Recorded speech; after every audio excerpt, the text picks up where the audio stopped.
Hello बच्चों, home science के प्यारे बच्चों, आज हम पढ़ेंगे सेविंग एंड इन्वेस्टमेंट। अब हमने पढ़ा, अभी पिछली क्लास में हमने पढ़ा था बचत क्या होती है और क्यों करनी चाहिए। आज हम पढ़ेंगे कि बचत से जो पैसा हमारा इकट्ठा हुआ है उसको हम कहाँ और कैसे इन्वेस्ट करें, कैसे लगाएं, उसको बोलते हैं इन्वेस्टमेंट।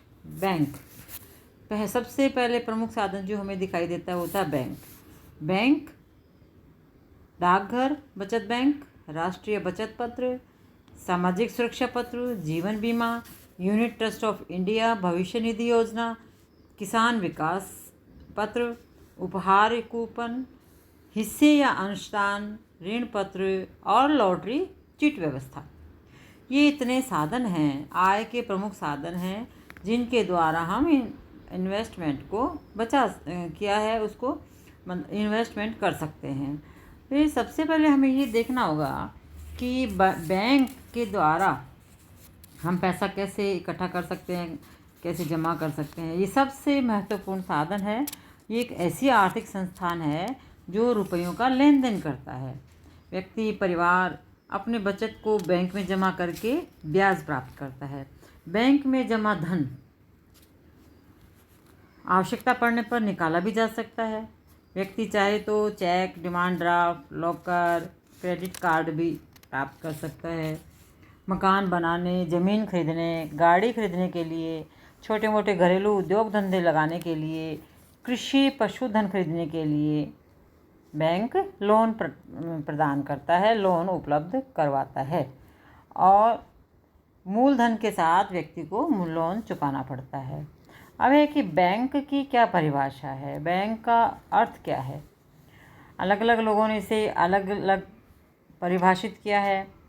तो सार यही निकलता है कि बैंक एक ऐसी संस्था है जो सुरक्षा का ध्यान रखते हुए ऐसे व्यक्तियों को ऋण देती है जिन्हें रुपयों की आवश्यकता होती है और उनसे नियमानुसार निर्धारित दर से ब्याज लेती है। तो ऐसे व्यक्ति जिनके पास अतिरिक्त धन होता है वो बैंक में जमा कर सकते हैं और बैंक जमा धन पर ब्याज देता है, अतः जमाकर्ता को ब्याज का लाभ मिलता है। इस तरह से हम कह सकते हैं कि बैंक जो है वो छोटी मोटी बचत इकट्ठी करके जमा करने पर हमें ब्याज देता है ऋण, और फिर उसी धन पर हमें ऋण भी देता है। तो बैंक के मुख्य दो कार्य होते हैं, एक तो जनता का धन जमा करना, दूसरा ऋण प्रदान करना। इसके अलावा भी अन्य सुविधाएं बैंक देता है, जैसे चेक, डिमांड ड्राफ्ट, धन का भुगतान सुरक्षित रूप से करना, लॉकर की सुविधा देता है जिसमें हम अपने बहुमूल्य वस्तुएं, मकान, दुकान की रजिस्ट्री के कागज़, अन्य कागज़, गहने आदि रख सकते हैं। यात्री चेक देता है ताकि यात्रा के दौरान नकद की ज़रूरत पड़े तो उस चेक से हम पैसा ले सकते हैं। क्रेडिट कार्ड देता है बैंक, उसके माध्यम से व्यक्ति कहीं पर भी बगैर नकद धन के खरीदारी कर सकता है और उसे वहाँ पर धन अदा करने की आवश्यकता नहीं पड़ती है। ये धन उसकी बचत राशि में से काटकर बैंक दुकानदार को अदा करता है। इस तरह से बैंक जो है अपना कार्य करता है।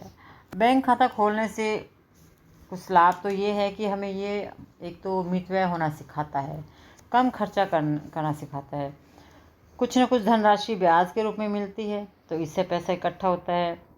और यदि हम बैंक में न डाल के यदि घर पर इकट्ठा करें तो चोरी का डर रहता है, ना ही पैसा बढ़ता है, ब्याज नहीं मिलता है और बैंक में धन सुरक्षित रहता है। दूसरा, हम अपने रुपयों को चेक, ड्राफ्ट आदि बनाकर एक स्थान से दूसरे स्थान पर ले जा सकते हैं। बैंक लॉकर की भी सुविधा उपलब्ध करवाता है, लॉकर में गहने रख सकते हैं और रख करके चिंता मुक्त हो सकते हैं। बैंक शेयर्स भी खरीदता है और उनको बेचता है ग्राहकों के। इसके अलावा यात्री चेक उधार सुविधाएं जो प्रदान करता है, उससे यात्रा के दौरान यदि व्यक्ति को खरीदारी करनी है तो वो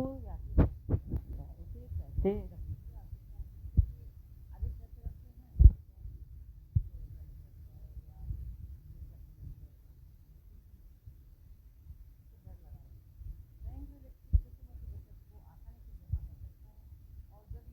कुछ समय के बाद एक बड़ी पूंजी बन जाती है तो उसका उपयोग वो ज़मीन जायदाद खरीदने में, उद्योग धंधे खोलने में और अन्य बड़े काम लक्ष्यों की प्राप्ति करने के लिए। वर्तमान में कई या की सुविधा प्रदान करता है। बैंक ऑटोमेटिक टेलर मशीन, स्वचालित गणक मशीन को प्रदान करते हैं। ये मशीन एक ऐसी सुविधा है जिसमें से पैसा निकालने, शेष राशि संबंधी बैलेंस पता करने के लिए, धन जमा करने के लिए, चेकबुक के लिए अनुरोध और लेन देन के लिए 24 घंटे संचालन की सुविधा उपलब्ध कराता है। प्रतिदिन एटीएम से 20,000 रुपये तक निकाले जा सकते हैं। एटीएम कार्ड जिनके पास होता है उनके कुछ शुल्क जमा किया जाता है बैंक द्वारा, वो काट लिया जाता है। और 3 बार एक बैंक का एक महीने में 3 बार ट्रांजैक्शन करने पर पैसा नहीं कटता है, परंतु 3 बार से ज़्यादा यदि ट्रांजैक्शन किया जाता है एक बैंक से तो फिर वो बैंक अपनी राशि उसमें से काट लेता है। अपने उसमें करता है। फिर है कि बैंक जो है वो डाकघर में भी खोला जाता है। बैंक की सुविधा जो है वो डाकघर में भी बचत करने की और सुविधा होती है। डाकघर बचत बैंक, इसमें भी बचत का खाता हम खोल सकते हैं जिसको डाकघर बचत खाता बोलते हैं। अल्प बचत को प्रोत्साहन देने के लिए भारत सरकार ने डाकघर बचत बैंक की योजना चालू की थी।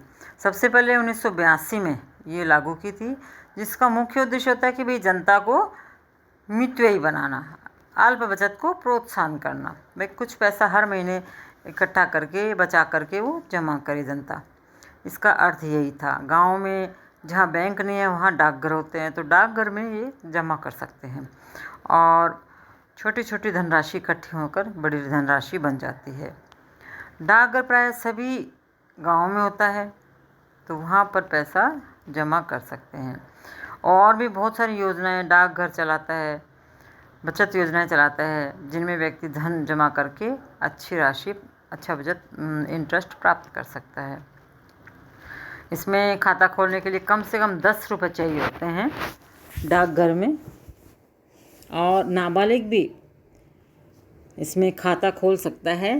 संरक्षक पेरेंट्स हो सकते हैं और व्यक्ति इसमें अधिक से अधिक 25,000 रुपये या यदि जॉइंट खाता खोलना है तो 50,000 रुपये तक एक साथ जमा कर सकता है।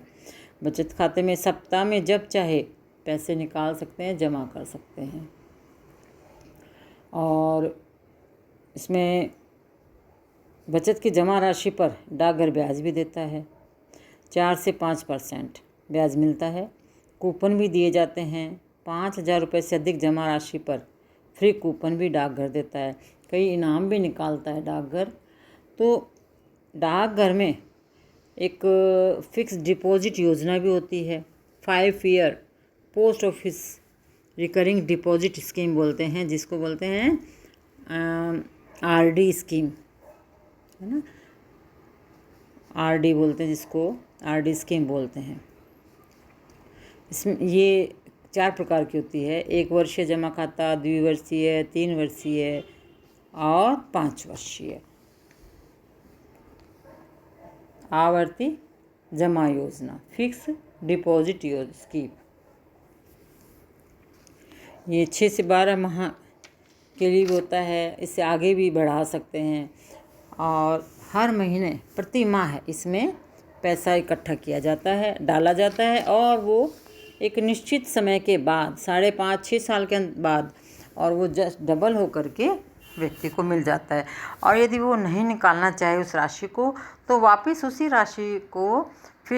राशि की फिक्स डिपॉजिट, ब्याज सहित फिक्स डिपॉजिट कर दी जाती है, उसको व्यक्ति आगे निकाल सकता है। इस तरह से डाकघर में भी बचत बैंक होता है, वहाँ भी पैसा व्यक्ति अपना इकट्ठा कर सकता है। ठीक है, अब नेक्स्ट जो है वो हम इसमें सामाजिक सुरक्षा पत्र, जीवन बीमा, यूनिट ट्रस्ट ऑफ इंडिया, भविष्य निधि योजना, किसान विकास पत्र, उपहार कूपन, शेयर्स जिनको बोलते हैं हिस्से या अंशदान, और ऋण पत्र, लॉटरी चिट व्यवस्था, ये सारे और भी प्रमुख साधन हैं जिनके द्वारा व्यक्ति बचत कर सकता है और अपने पैसों को निवेश कर सकता है। ठीक है, अब बैंक के जो खातों के प्रकार हैं वो हम नेक्स्ट क्लास में देखते हैं। आगे इसी को कंटिन्यू कर।